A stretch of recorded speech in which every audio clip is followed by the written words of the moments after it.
Hello, beautiful people. Good morning, good afternoon, good evening to you, depending on the time you'll be watching the session. Welcome to the newspaper review at Prime Media TV. I am Ayo, and I will be your reviewer today. As you all know, we have quite a number of headlines to be reviewed with you, ranging from all that has been happening in Nigeria so far to other topics that will interest you.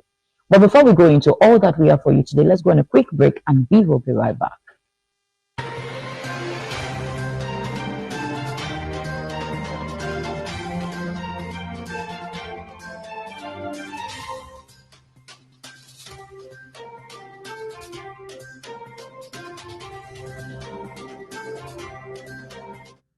Welcome back to the show.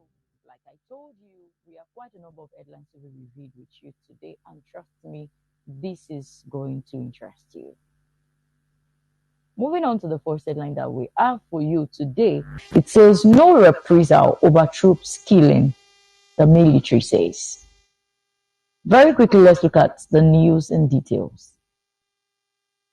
The military command has denied reports that troops went on a reprisal attack after the killing of the 16 soldiers in Okwama community.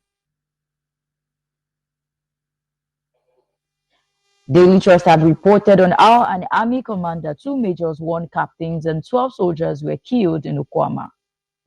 The deceased officers and soldiers were from 181 Amphibious Battalion in Bumadi local government area of Delta State. Chief of Defense Staff General Christopher Musa had directed the immediate investigation and arrest of those involved in the heinous crime. He said, in quote, "The ugly incident in the Okwama community in Delta State is indicative of the dangers of our gallant troops experienced to secure our nation. The military assures that there will be measured responses and injurious consequences for the perpetrators of this dastardly act. Nevertheless, the armed forces, being a disciplined force that complies with rules and engagement laws of armed conflict and the respect for human rights, would be tempered by these provisions. We would not be led by emotions, but by the rule of law." It is against this background that the military debunks all claims that the military embarked on reprisal attacks in Okwama community after the incident. The community was deserted even before troops arrived at the scene. So we have just heard that the raising at the Okwama community 2 days ago was not the work of the military. But before we go into that, first let's look at the issue of the soldiers being killed. According to them, according to source, we're made to understand that they have gone on a peace mission. On a peace mission, and the Nigerian military personnel were ambushed and slaughtered like animals. It is bringing us to ask the question, if the life of anyone is worth anything at all, talk more of the life of soldiers. Before, it has been cases of soldiers handling civilians anyhow. It has been issues with soldiers killing civilians. Now we can see that the situation of the country has gone beyond civilians being the only one facing the issue of insecurity. We can now see that even the life of uniformed soldiers is worth nothing at all to terrorists. Though some persons may say this is the work of some so-called youth.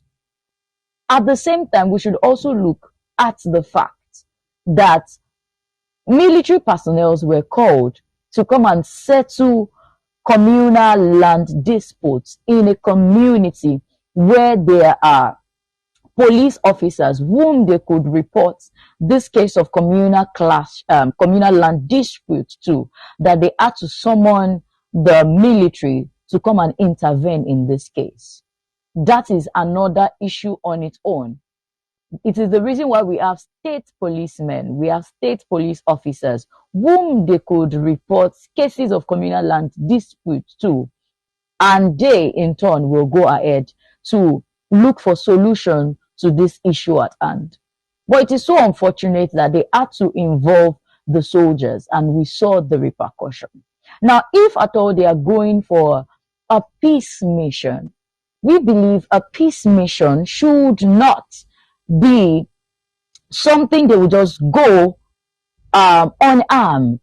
Perhaps if they had gone with their ammunitions, their weapons, we wouldn't be discussing this. But that aside, we should also consider the fact that these soldiers were not shot. They were slaughtered with different parts of their body butchered like an animal. And it is making us to ask if this is the work of mere youths who are having communal clash issues, or we can link these to cases of a pre-arranged killing. We heard with our ears last week when the abductors of the Kaduna State students said they need more footmen to be recruited into their settings or whatever. At the same time, we should also consider what they said when they made demand for ₦1 billion for the kidnapped Kaduna pupils. Now, linking this to what they said, that they are giving the federal government 20 days ultimatum to pay up the sum of ₦1 billion, else they are going to kill those children. Now, let's link this situation. Gradually, Nigeria is drifting away from the case of the kidnapped students to the case of the killed soldiers. It is a sad scene. It is a sad experience. But do you all know that we have less than 15 days to go on the ultimatum given by these abductors on this case? Now, linking it up to what is happening right now. Currently, as we speak, the attention of the federal government and the people of Nigeria is for the military to go after those who killed these soldiers. Now, these are facts that we should look at. Don't you all think this is a distraction on the part of the federal government? Sequel to the 16 soldiers that were killed, we saw that immediately after, a day after, the community, the Okwama community, was razed down by unknown men. And according to source, it wasn't confirmed if these unknown men were soldiers. But from the headline we are looking at today, we were made to understand that truly the military personnel went back to Okoma community, but they had not gone down to raise down the houses of the civilians. That they had gone to raise down the house of a so-called militant whom they suspected to be in the Okoma community. And this brings us to ask again, now that it is not just the militant house that was raised down. There are also other buildings that were raised down by unknown men. According to the military, they said they only went after the militants whom they suspected to be among the youths who killed the soldiers. Now, don't you think these situations, Nigerians are now taking advantage of this situation? What if this is a ploy by bandits to distract the military personnel from going after the bandits? Now, this is now this is now looking like an attack against the people of the Okoma community. The houses that were razed down are houses belonging to civilians. They are houses belonging to people that do not even know anything about all this killing. Houses are being razed down. And according to the military, they were not the reason for those houses being razed down. That they had only gone after the militants whom they suspected to have killed the soldiers. Now, this brings us to ask the question, who are the people razing down this building? Nigerians are reacting to the fact that they should go after those who had the guts, the audacity, the temerity to go to kill uniformed soldiers like animals, to slaughter them. We cannot display pictures for the public sight's sake. At the same time, we should consider the fact that if people could go after military men, kill them not with guns, but they were slaughtered and butchered like animals, it is to say that the level of insecurity in this country has gone beyond what we can be talking about. Considering the people whose sons were killed, considering the people whose father were killed, these are family men, these are people who are family members. At the same time, we should consider that even though the president has given a go-ahead for military personnel to go out there to the Okoma community to look out for those who perpetrated this evil act, we should also consider that in between this chaos, there are some other persons that will be taking advantage of this situation. And it should go beyond them just going into this community, raising down buildings. We need strategies. We need a lot of things to be put in place, because we should not forget that this is not only an issue with the 16 soldiers that were killed. We should also remember that there are other cases of insecurity that is ongoing despite this issue that is happening. And this case of insecurity is what will lead us to the second headline that we have to be reviewed with you today. Just in Kaduna again, over 87 persons has been kidnapped.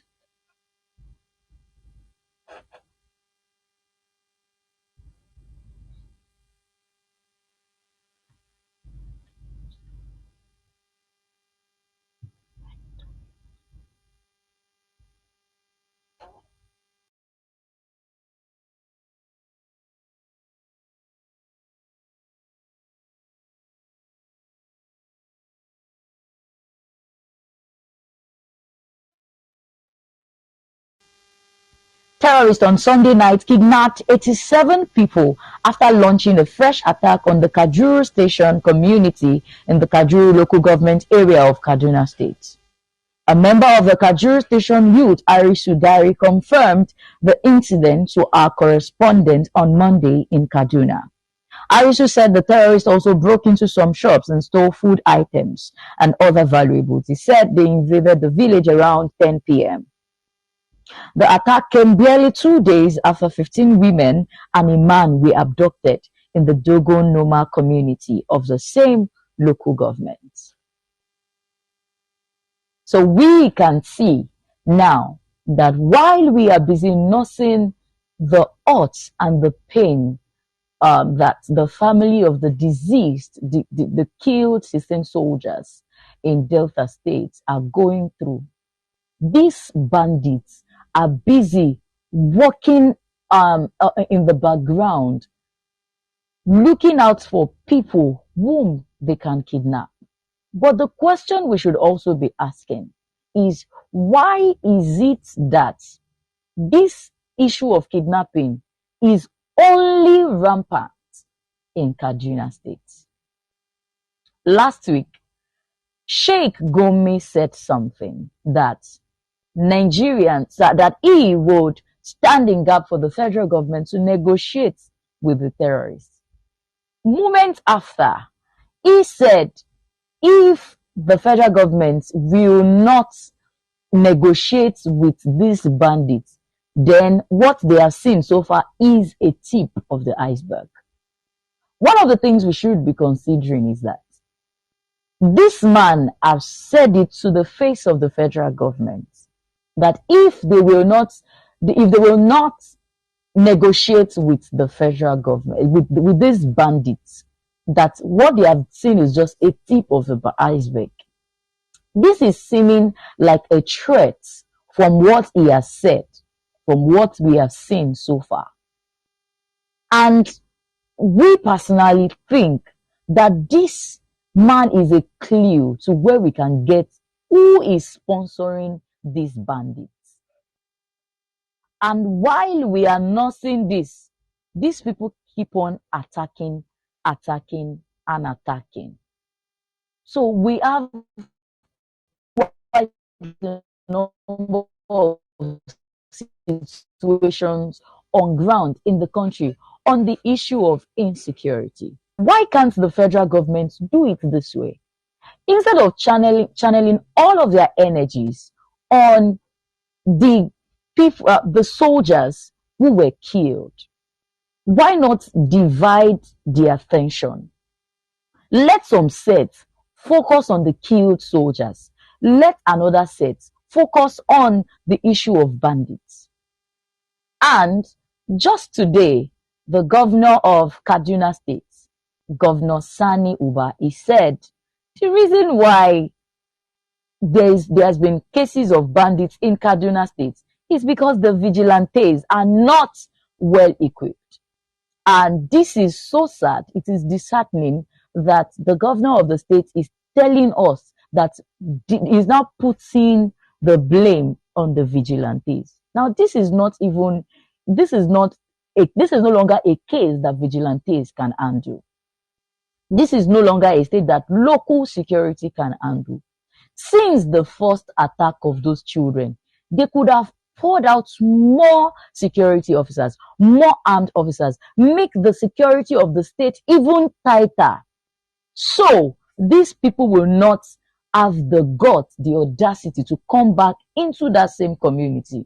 But after the case of the 200 pupils, over 200 pupils that were kidnapped in Kaduna State, these bandits came back twice. The second time they took 15 people.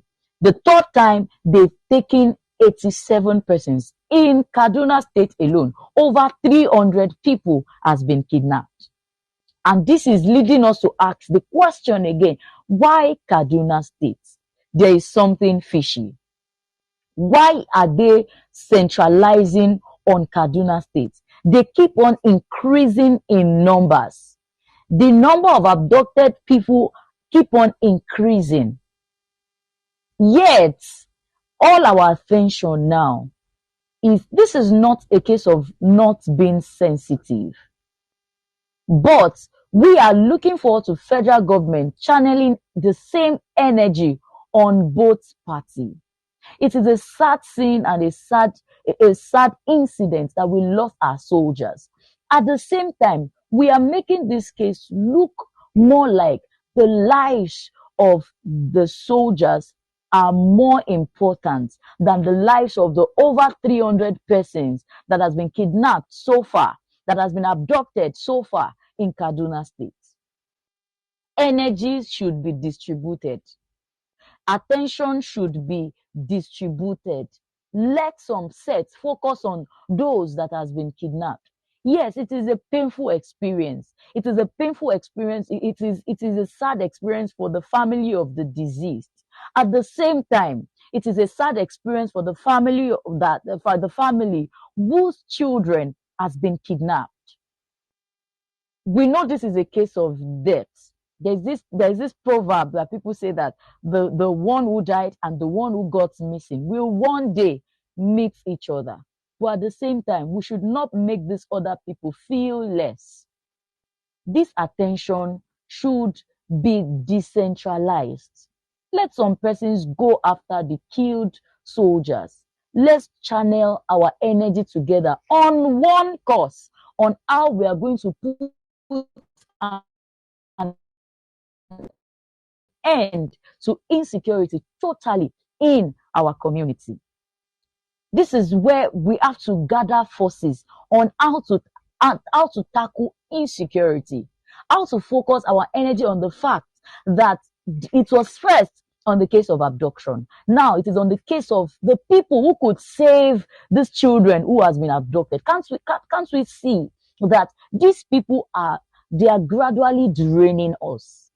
They are gradually distracting us, and they have succeeded in distracting us, making us to chase after shadows while they are busy carrying out to their ploy to get more footmen, more young people whom they are going to recruit as new bandits. We'll leave our fingers crossed on this story as we will be giving you updates on all on the outcome of these two events that we have portrayed before you today. And moving on to the last headline to be reviewed with you today, we will be looking at the case of the engineers who said because of the state of the nation, how expensive things have become so far, they have stopped using iron rods to build houses. They are now switching to the use of bamboo.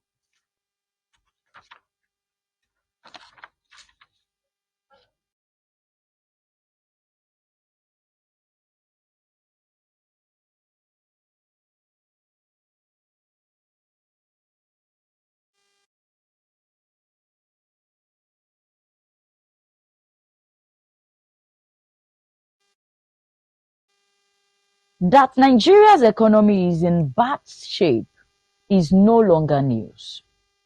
Food and other necessities are hard to come by. However, no matter what turn the economy takes, Nigerians, by their unique nature, will always find survival alternatives. That is why, although it sounds unthinkable to see anywhere in the world where bamboos are used in place of irons to cast pillars and decking of building constructions, Nigeria has found inconvenient. The high cost of building materials is making many homeowners to go for cheap alternatives for constructions. While many Nigerians whose buildings are under construction are abandoning them, waiting for when price of materials will go down, most frustrated ones are selling off their uncompleted buildings to interested buyers. But others have decided to invent conventional means by replacing iron rods with bamboo. Now, one amazing thing about Nigeria is that we easily get over things. You know, it is easy for us to, we are really creative people.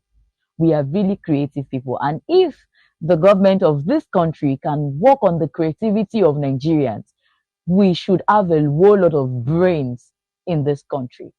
At the same time, before commending the effort of these engineers, we should also consider some things.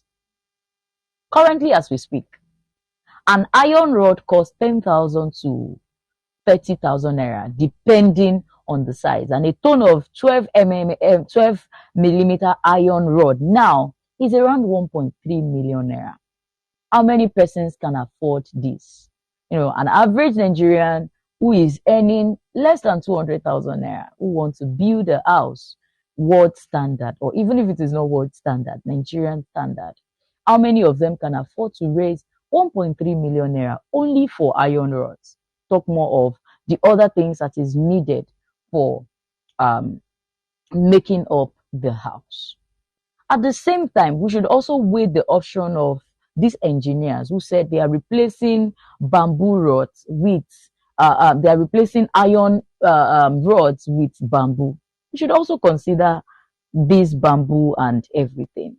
Once upon a time in the country, a new bamboo used to be around 400 naira per bamboo, depending on the size and the length and all of that. 400 naira. Now it is now around 1,500 naira for the straight from the bush one. And the fairly used to be 200 naira. But the fairly used now is currently at 900 naira. Now, according to the statements made by these engineers, they said they are replacing iron rod for cheaper alternative. We all know the case about the dilapidated building at Ikoyi 2 years ago. It was the case of lack of equipment, that they use wrong equipment, wrong measurement. They use cheap equipment. That's the word. Despite that, they made use of iron rods. This building got dilapidated, and it is making us to wonder the economic advantage of using bamboo in place of iron rod. So we don't keep on having issues of houses dilapidating and all of that. So it is really a good idea. It is a good suggestion that we can finally get to replace, we can finally get to replace bamboo with we replace iron rod with bamboo. At the same time, let's consider the economic advantage. How good is this for our buildings? How sure are we that this is going to, this is going to be durable? This is going to give Nigeria that lasting satisfaction, and it is going to give us the assurance that we are safe in our building. Not that you'll be at the top of your building, your building, and you are having this bouncing sound as you are jumping. The roof of your building is jumping is bouncing rather, due to the fact that they have replaced iron rod with bamboo. So before Nigerians will settle for this option, let's consider the economic advantage. Is it safe for Nigerians? Is it something that is durable? Is it something that will last? Is it something that is sustainable? Is it we all know how bamboo used to be. It's soaking water. As long as rain keeps falling, as long as it is rooted to the ground, it's soaking water and all of that. What is the assurance that it will not get eaten by ants or whatever? What's the assurance that it is sustainable, it is visible, it is something that we can resolve to without having an after effect? This is some of the things that we should consider. At the same time, we should consider the disadvantages of using bamboo at the same time.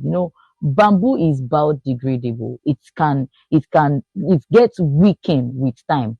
It gets dried up with time. During dry, you can say it's water strengthens it. Yes, it's a good one. But during dry season, where everywhere is hot, remember it is biodegradable. It comes back. It will weaken. It will grow very light. So, what's the assurance that if anything should happen at that instance, the house will not come down? At the same time, bamboo is prone to pest attack. These are some of the things we should also consider. By the time they are eaten by moths, by ants, and everything, what happened to the building? So before Nigerians go for this resolution of replacing iron rods with what is it called, with bamboo, they should consider the economic disadvantage. As much as things are quite expensive in this country, we should not endanger our lives because we want to go for cheaper option. And this will bring us to the end of our review with you today. We hope you've had good time so far. And also, there's been the case of network issue so far in the country. Hopefully, it will be resolved as we go into the week. So Nigerians will like that you bear with us all that has been happening in the country so far. We hope that it will be resolved soon. I am Ayo, and before I leave the studio today, I would like that you follow us on all our social media platforms. On Facebook, we are Prime Media TV. On Instagram, we are Prime Media Studio. On TikTok, we are Prime Media Studio as well. On the website, we are enginespeak.com. You can as well follow us on our YouTube channel at Engine Speak. Also, before we leave the studio, we would like that you visit this particular website where you can shop for anything at all that you want to shop for, ranging from accessories to beautify you and your home, kitchen appliances, anything at all that you want to shop for. Do well to visit remy.com.ng to shop with them, to shop from them rather. If you are in Lagos, they can deliver their goods to you within 7 working days. If you're outside Lagos, goods will be delivered to you within 7 working days. Do well to shop with them. And this brings us to the end of this show today. Once again, I am Ayo, and do have a great day.